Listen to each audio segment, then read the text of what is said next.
Selanjutnya kita akan mendengarkan sambutan Gubernur Nusa Tenggara Timur kepada Bapak Emmanuel Melkiades Lahamina. Kami silakan dengan hormat.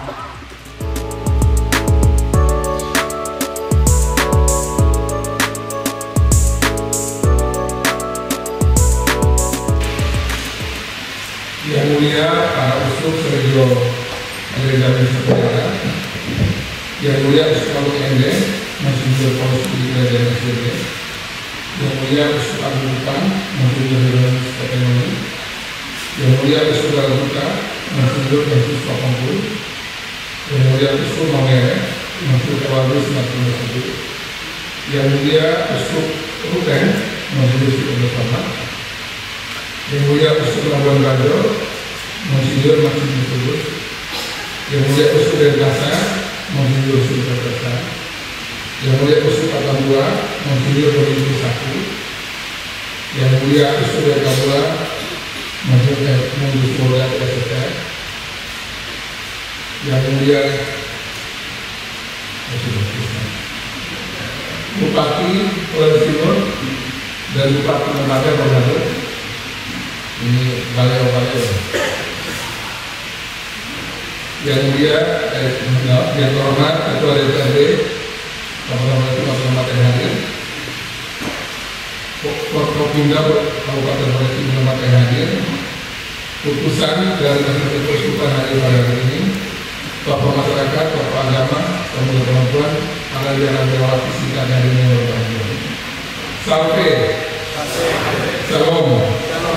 Assalamualaikum warahmatullahi wabarakatuh.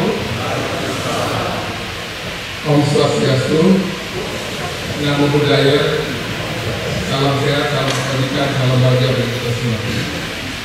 Puji syukur kami aturkan kehadirat Tuhan Yang Maha Kuasa. Atas perkenannya pada hari ini kita boleh hadir secara bersama-sama sehat dalam aturan pastoral 12 Radio Gereja Mesra dengan tema Gereja Kepada Migran Bersera dalam Harapan Mencari Kasih Pastoral. Kehadiran kita semua di tempat ini dalam suasana kasih kebagaan menjadi wujud nyata dari komitmen bersama membangun gereja yang terus ada di tengah pertumbuhan masyarakat.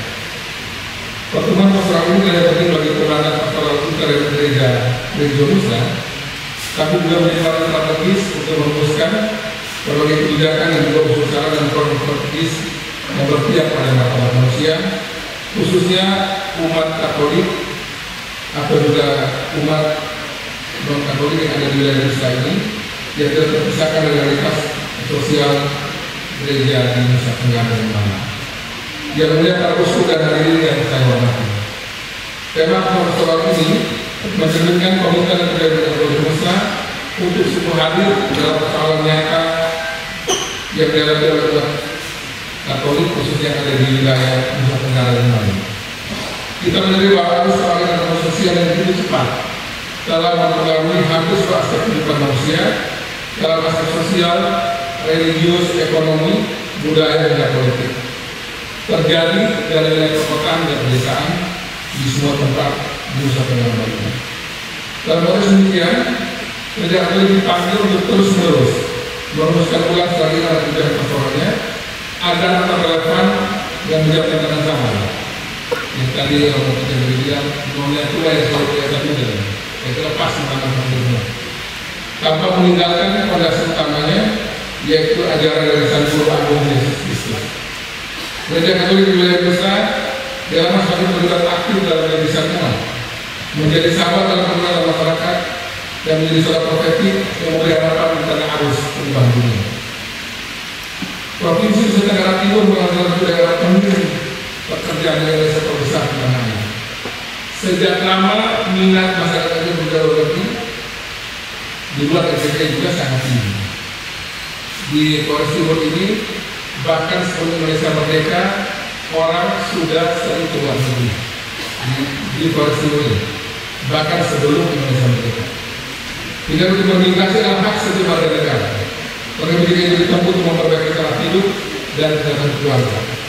Bahkan BNI telah menjadi pahlawan devisa dan penggerak ekonomi bagi tingkat lokal, daerah, regional, bahkan nasional.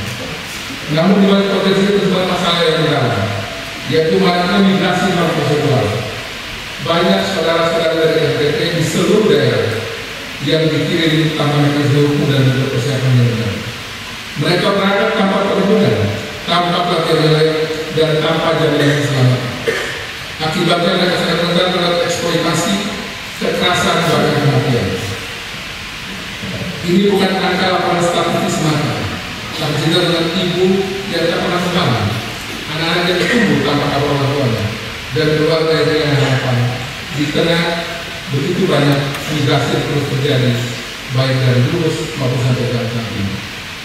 Hadirin yang saya hormati, menanggapi kritis yang dihadapi pada penyelenggaraan masalah NTT, pemerintah NTT terus melakukan berbagai kebijakan strategis untuk menghentikan praktek migrasi non-prosedural, tapi juga terus membangun ekosistem ketenagakerjaan yang aman, adil, dan berkelanjutan. Ada beberapa langkah yang sudah kami kerjakan, antara lain penegakan moratorium pada sektor di tanah. Kami menegaskan kepada tenaga kerja di sektor rawan eksploitasi seperti pekerja rumah tangga hingga mereka benar-benar siap melalui pelatihan dan peningkatan kompetensi. Ini jadi langkah untuk mencegah praktek perdagangan. 2. Penguatan layanan terpadu satu arah (LPSA). Kami mendorong pembentukan dan reaktivasi LPSA di kawasan kota untuk mempermudah migrasi legal. Ada 4 LPSA yang ada di Kota Kupang, Kabupaten Kupang, Sika, dan Sumatera Utara. Hanya satu yang aktif di pemerintah provinsi di Kota Kupang. Di tempat lain belum berjalan dengan baik. Reaktivasi LPSA ini pelayanan kepada masyarakat menjadi urgensi untuk meningkatkan ke masyarakat mencari kerja. 3. Peningkatan kompetensi tenaga kerja.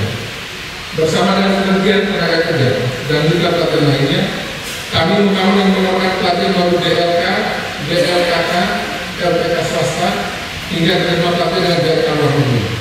Tujuannya agar tenaga kerja asal NTT memiliki kemampuan sesuai kebutuhan pasar kerja, baik domestik maupun global.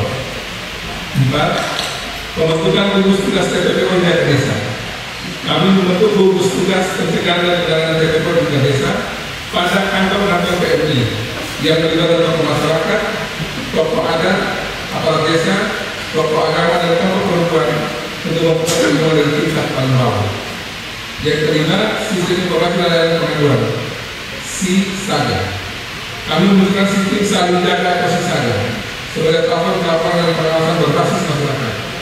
Masyarakat dapat mengadukan indikasi TPPO atau migrasi ilegal melalui hotline di 0811 39 10 910 dengan jaminan kerahasiaan dan perlindungan bagi pelapor maupun korban. 6. Kolaborasi antar wilayah dan lintas sektor. Kami menggandeng dengan provinsi lain seperti Kepulauan Riau, Kepri, Kalimantan Barat, dan Kalimantan Utara yang menjadi jalur migrasi. Ini penting untuk memastikan proses migrasi dilakukan secara legal dan terpantau antar wilayah. 7. Strategi migrasi aman. Kami telah menyusun strategi jangka pendek, menengah dan panjang, termasuk aktivasi LPSA, pembentukan Pokja Desa, kampanye migrasi aman, pembangunan pusat informasi migrasi di kecamatan, dan peningkatan penempatan tenaga kerja secara formal. 8. Forum akuntabilitas publik dan indikator penelitian. Seluruh program kami masuk melalui forum akuntabilitas publik lintas tenaga daerah. Indikator keberhasilan antara lain penurunan angka migrasi non prosedural, peningkatan jumlah kerja formal yang terverifikasi, dan efektivitas pengawasan di tingkat desa. Kemarin di waktu saya bersama Bupati ke Jakarta, dari Kementerian Pekerjaan dan Kementerian Dikdasmen mulai tahun ini akan memastikan bahwa akan ada SMA yang anak-anak itu akan dipersiapkan sampai 4 tahun. Jadi setelah melewati 3 tahun dia lulus di SMA, akan tambah 1 tahun bagi anak-anak SMA yang ingin kerja di luar negeri. Jadi nanti akan ada kerjasama dari Kementerian Pekerjaan Migran dan Kementerian Pendidikan dan Kebudayaan bersama pemerintah daerah. Kita akan siapkan untuk yang kerja luar negeri itu selama 1 tahun, baik itu bahasa, keterampilan dan berbagai yang dibutuhkan. Mulai tahun ajaran baru ini akan dilakukan oleh Kementerian PNI dan Kementerian Pendidikan dan Kebudayaan nanti bersama dengan pemerintah daerah. Dan NTT salah satu target yang harus dibuat di beberapa titik kantong-kantong migrasi yang ada di seluruh Nusantara. Yang mulia Pak Usul dan hadirin yang saya hormati, masalah di tenaga kerja bukan sekedar usul teknis atau administratif yang menyentuh nilai paling dasar terkait dengan hak, martabat dan masa depan manusia. Di setiap pekerjaan migran ada harapan yang ditanggung, ada anak-anak yang ditinggalkan, ada tujuan yang harus dilanjut dengan keringat dan air mata.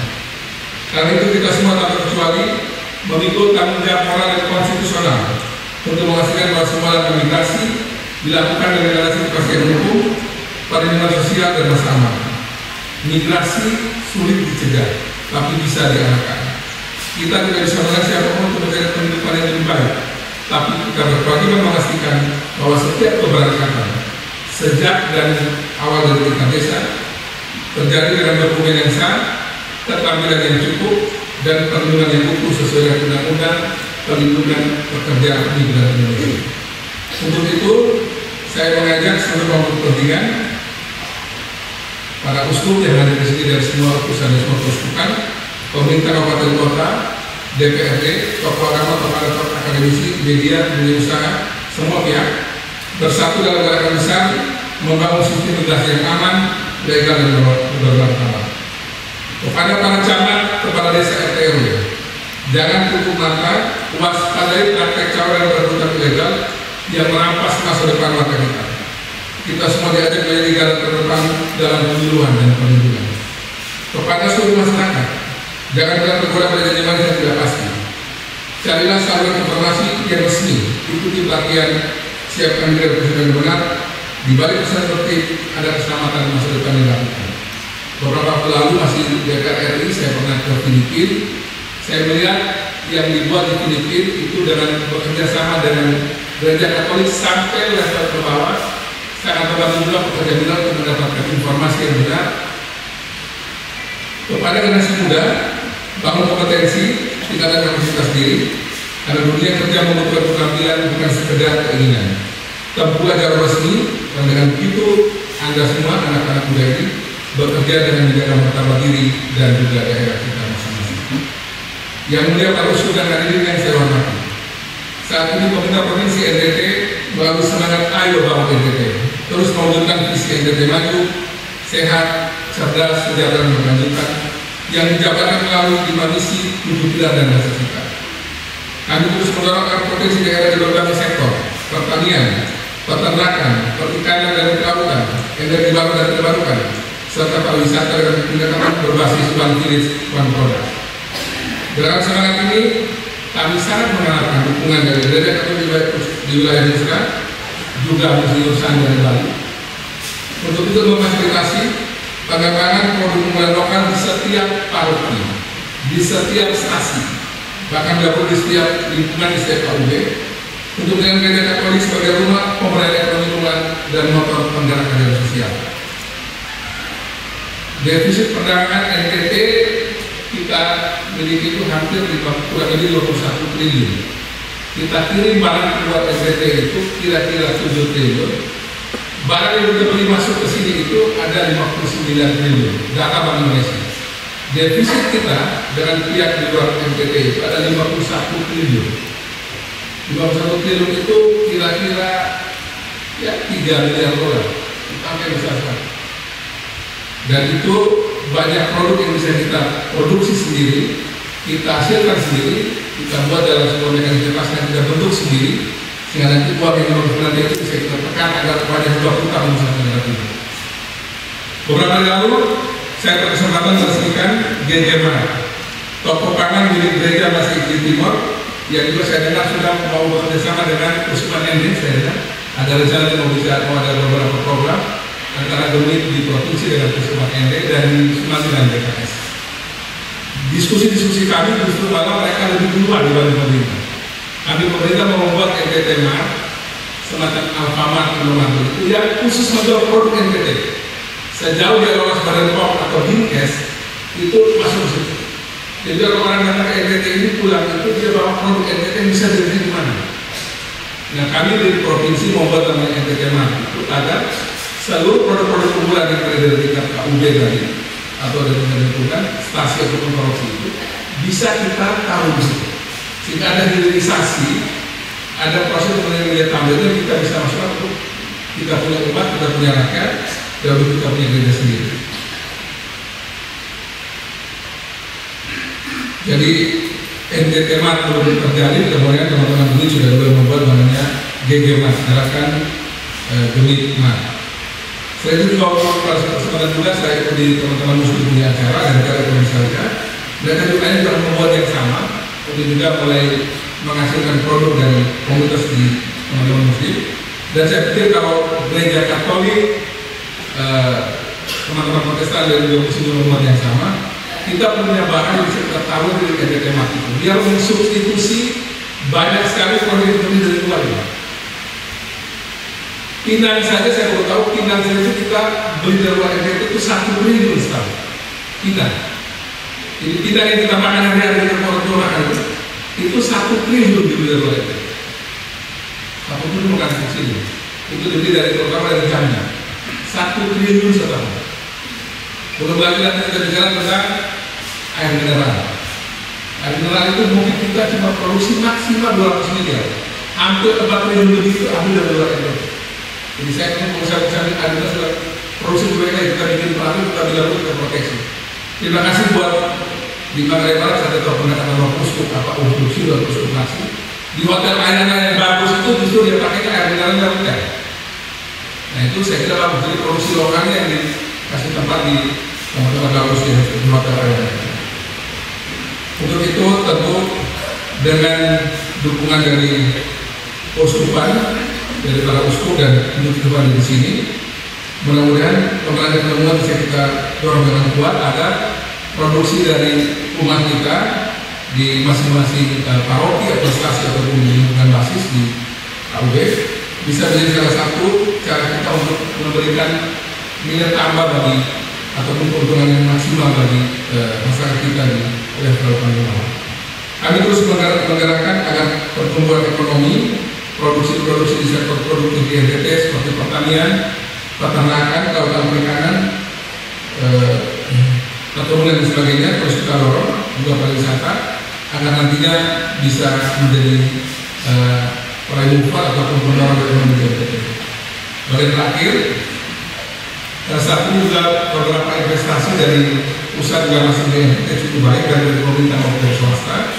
Ada kawasan industri garam nasional di bawah pemerintah pusat di KKP, kira-kira akan masuk 2 triliun rupiah di Rote untuk permohonan garam, karena sentra garam nasional itu nanti akan diproduksi nanti termasuk terbesar dari Rote. Kemungkinan dia akan bisa mungkin menyamai atau melampaui yang ada di Madura saat ini, baik dari segi jumlah maupun kualitas garam di Rote Bawah. Kemudian juga kemarin kami juga berpendatangan dengan PT HDF Energi Indonesia dan Prancis untuk membangun ekosistem energi hidrogen unggul di NTT sebesar kira-kira 9,6 triliun.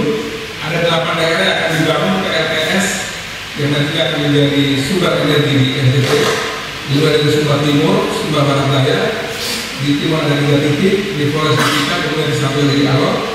Itu nanti akan menjadi salah satu dari pengembangan energi listrik berbasis teknologi untuk penjualan energi di NTT. Juga ada lagi nanti di Sumba akan dibangun juga nanti rencana juga untuk PLTS juga untuk usaha hidrogen yang karena akan terlalu besar sementara komunikasi di bawah, karena kami sudah dikasih dulu dengan kementerian dari pusat untuk PLTS untuk hidrogen di Indonesia. Sebagai upaya untuk mengoptimalkan dan menginvestasi semua sumber daya alam non tambang tersebut, tentu kami akan bekerjasama dengan para Bapak Uskup dan semua pihak agar kita bisa mengoptimalkan potensi masyarakat kita menjadi yang besar bagi mereka yang besar. Sebagai penutup, yang mulia para Uskup dan saya hormati, sekali pada kesempatan yang baik ini kami mengajak kita semua, Gereja Katolik, pemerintah, Kabupaten Kota dari sini, Pak Bupati Flores Timur, Pak Wakil Lembaga dan kita semua, masyarakat sipil dan seluruh elemen bangsa, untuk menjadikan Nusa Tenggara Timur sebagai contoh nasional dalam reformasi tata kelola migrasi tenaga kerja. Ini juga saya ingin dengan semangat dari Pak Menteri TNI dan juga menjadikan agar skema persiapan melalui jalur pendidikan resmi itu juga dimulai dari NTT bagi mereka yang ingin kerja di luar negeri. Jadi anak-anak SMA di depan ini bagian dari keluarga nanti itu akan dipersiapkan sejak awal di sekolah menengah atas atau SMA di SMK Studio NTT. Kita bukan lagi dikenal sebagai daerah darurat dengan orang. Di sini ada hadir Suster Lauren, terima kasih. Suster Lauren bersama dengan DKI dan ini adalah dua orang yang paling sering akan komunikasi dengan kami sejak saya DPR malah untuk soal-soal dengan kaitan dengan ketika mereka keluar dalam jenazah. Kita bukan lagi daerah sebagai umum TNI yang ilegal, tapi kita pastikan melalui acara hari ini Gereja Katolik bisa juga membantu pemerintah bersama pemerintah dan semua pihak yang mengurus pekerjaan di NTT. Kita hasilkan berbagai hal yang baik untuk memastikan bahwa NTT menjadi tempat di mana migrasi legal aman bisa kita hasilkan dari proses hari ini. Saya mesti cerita pengalaman saya dulu waktu saya ke Malaysia sebelum DPR RI sebelum gubernur. Suatu waktu saya sengaja dari Solo itu muter-muter Malaysia keliling mau mencoba kemudian kerja migran. Waktu di Penang, ini saya beri pas waktu di Lepas. Waktu di Penang tidak ketemu orang Indonesia sama sekali, orang Indonesia tidak ketemu. Saya bisa Kamis Putih tidak ketemu, bisa Jumat Agung tidak ketemu, bisa Sabtu Haleluya tidak ketemu. Akhirnya saya sekali kali ini saya pakai bahasa Melayu. Kalau tidak salah itu ini Romo Agustiana pertama. Agustiana. Ada yang itu Romo yang urus salah satu kubur kita di Mataloka. Itu 2/3 dari yang hadir bisa itu orang NTT. Bisa pakai bahasa Melayu. Itu saya ketemu mereka dan saya tanya, ini yang datang ini bagaimana dari prosedur? 90% mengatakan yang datang itu ilegal. Waktu itu jadi 2018 kalau saya tidak salah. Jadi 90% mengatakan mereka itu ada itu harga Klau di sana, Klau, Bria, Serang, banyak kan? Dan itu banyak pak. Terus dulu dari Ende banyak, dari Sumba, dari Timur, banyak banyak sekali. Jadi mereka tuh nanti dulu ketika bisa. Dan mereka bilang begini. Kalian di kami ini pokoknya betul-betul ada kemurahan Tuhan. Kalau sampai polisi Malaysia tangkap dan kemudian dia punya majikan atau keluarga NTT tidak tembus dia, itu berpotensi jadi jenazah. Terima kuasa senantiasa beristirahat yang baik dan ke depan, bukan hanya bagi NTT tapi juga bagi masyarakat dunia. Kenapa masyarakat dunia? Karena di tempat Uskup Budi dulu masih di Roma, itu saya pernah di satu acara itu antara dua sepatikan dalam begini. Ini 80% orang-orang yang berkarya di Italia ini sudah di Vatikan itu orang NTT ini. Ini kata dua sepatikan. Jadi orang NTT ini masih terus pergi ke Italia atau ke Eropa kalau tidak banyak ziarah kutub. Artinya begitu. Nah jadi kita NTT diminta untuk selalu mengirimkan imam, suster, pastor, brother. Tapi sekarang kita tahu sendiri Eropa harus kita sendiri kan. Kita ini kan banyak orang ke Eropa. Harus kita banyak Eropa seperti kita jangan disuruh produksi terus tapi kita akan sudah kita harus pikir dengan baik bagaimana kita terus mengirim. Itu kan orang-orang yang pada putih ya. Itu kalau misalnya mereka banyak top ya imam, suster itu dari persiapannya cukup bagus. Tapi bagaimana Eropa bisa pikir kita mesti kita dengan dia kalau kita kasih pendidikan kan atau mungkin aspek kesehatan dan sebagainya. Tuhan memberkati kita semua untuk mewujudkan tata kelola PMI yang berkualitas dan juga membuat keuskupan kita, membuat paroki, stasi dan membuat menjadi tempat yang aman, nyaman dan baik untuk banyak pendidikan dan umat kita ke depan. Salve Salam. Wassalamualaikum warahmatullahi wabarakatuh.